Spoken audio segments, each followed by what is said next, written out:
Hello everyone, this is Aniya and I'll be presenting the rebuttal for my opposition of the motion that only fully immunized children will be allowed to attend public schools in Ontario. This is the outline, and I'll be covering the summary of the opposition contentions, the rebuttals, and the conclusion. The opponent's resolution is that children should not be required to be fully immunized to attend schools except for medical exemptions. This slide shows the summary of my opponent's contentions. The first contention is children should not be denied education.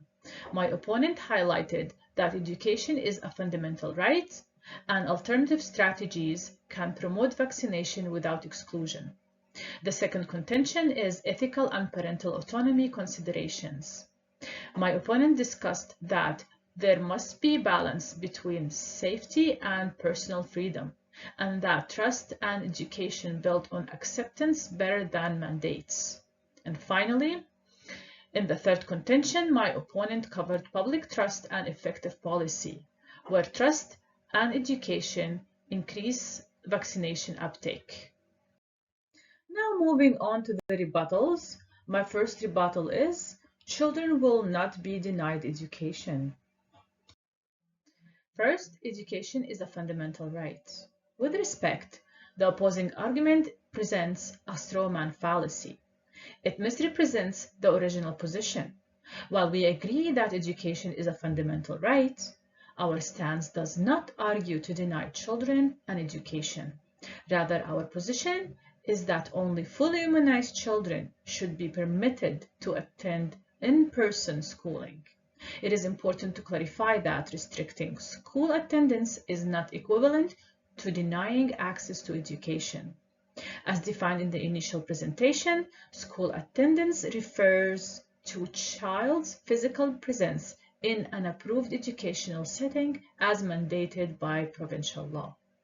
Children who are unvaccinated can still receive an education through approved homeschooling or alternative programs. 2. Academic disruption versus public health protection. While exclusion can temporarily affect academic stability, infectious diseases outbreaks can cause far greater and longer educational disruption. Third, equity and inclusion requires a safe environment. Equity also includes the right to safety and protection from preventable diseases, particularly for immunocompromised students who cannot be vaccinated. Inclusion therefore means ensuring everyone can attend safely without exposing to some unnecessary risk. Fourth, psychological and emotional health related to COVID-19 lockdown. Vaccination exclusion policies are not comparable to pandemic-related closures. This is a false equivalent fallacy.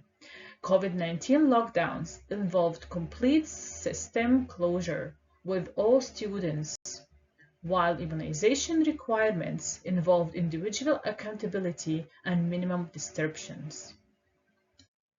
The second rebuttal is mandatory vaccinations are ethical and parental autonomy remains. 1. Mandating vaccinations in schools is ethically justified.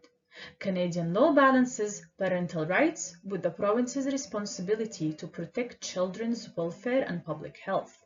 Canadian courts have consistently ruled that the province may override parental decision-making when a child or the public are at risk. 2. Ethical reasoning supports interventions that produce significant net benefits. As reported by World Health Organization 2025, vaccination saves approximately 4 to 5 million lives annually worldwide. 4. Parental autonomy and informed consent are respected. Parents have the choice not to vaccinate, and if that's the case, children will not be allowed to attend public schools, which means that they must pursue an alternative to physical attendance. 5. Although mandates can backfire when trust in government is low, Canada policies are transparent and provide a setting for consistent standards for all. The third rebuttal is trust is not endured by governmental bodies, but rather by misinformation. First, public health depends on using data, scientific research, and evaluations to guide decisions. Second, referring to the Tuskegee study is a false equivalence fallacy. Those were unethical experiments conducted without consent. Following that, ethical reforms were introduced, including the Belmont Report 1979 and the establishment of institutional review boards. Drawing parallels to an ethical past, studies misrepresent the intents and integrity of current public health system. A framework for the systematic consideration of ethics, equity, feasibility, and accessibility in vaccine program recommendations is currently used in Canada to guide vaccine recommendations in a way that explicitly integrates ethics, equity, feasibility, and accessibility to warrant that vaccine policy decisions are transparent and evidence-based rather than arbitrary. Canadians report higher levels of trust in their federal government compared to the overall OECD average. According to OECD survey on drivers of trust in public institutions 2024, Canadians reported high or moderately high trust in the federal government, about 49%, which is above the OECD average of 39%. Concluding the review for my opposition, there are 4 existing points.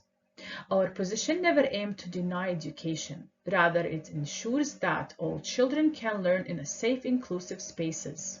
Students who are unvaccinated can still access education through homeschooling or other alternative programs. Parental autonomy is important, but it's not absolute. In Canadian law, autonomy is balanced with the duty to prevent harm. Mandating vaccinations in public schools protects those most vulnerable, like immunocompromised or medically fragile students. Trust in public health grows when decisions are transparent, evidence-driven, and consistent, not when rules shift or depends on solid persuasion. And finally, our goal is not exclusion, but protection to ensure fairness, health equity, and educational continuity for every child in Ontario's public schools. Thank you.